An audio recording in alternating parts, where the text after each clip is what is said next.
சோலி முடிச்சு. ஏய் எதுக்கு அழுகுற நீ?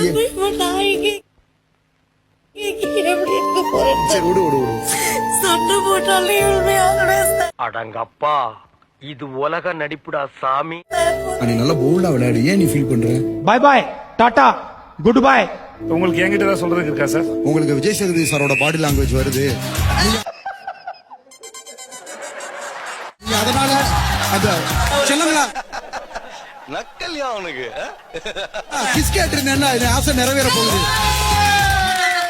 அவ்வளவுதான், நம்மள முடிச்சு விட்டீங்க போங்க. உங்களுக்கு ஒரு டாஸ்க் கொடுக்கப்பட்டுச்சு, பதவி வேணாம், எனக்கு இந்த கெட்டப் வேணான்னு அந்த கேரக்டர் ரிஜெக்ட் பண்ணுது. இதுதான் தவறான விஷயம். உங்களுக்கு அந்த உரிமை யார் கொடுத்தது? நீங்க யார் அதை முடிவு எடுக்கிறதுக்கு? என்னடா பொசுக்கு மலையாளம் பேசிவிட்ட? நீங்க பதில் சொல்லுங்க. நான் அது வரைக்கும் நான் உட்கார்ந்து என்னால முடியும். அப்புறம் தமிழ்நாட்டுல நான் பேசுற டயலாக் வந்து ரொம்ப பிரபலம். நான் பேசுறேன், கேமரா என்ன பாருங்க. இவ்வளவு பின்னாடி போத்துறது கேமரா பின்னாடி. அது நான் கொடுத்த டாஸ்கா என்னது?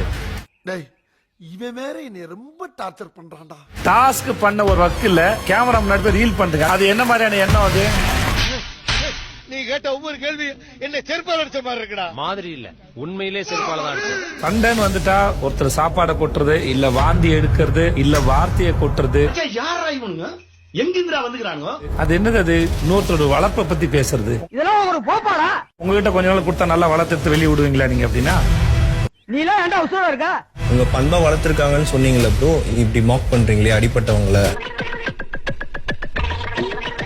அவர் எப்போதுமே என்கிட்டயே அந்த வாக்குவாதத்தை அதிகமா வச்சுக்கிறாரு சார். அதாவது வாய்க்கு வந்தபடி எல்லாம் பேசக்கூடாது. எதா இருந்தாலும் நியாயமா பேசணுமா இல்லையா?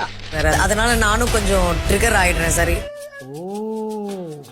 நீ அப்படி வரியா? உங்க வீட்டுல ஒண்ணு வளர்த்துக்காங்க பாரு, உங்க வீட்டுல ஒண்ணு வளர்த்துக்காங்க பாரு. சே, இப்படியே வளர்த்துப்பாங்க ஒண்ணு எல்லாம்.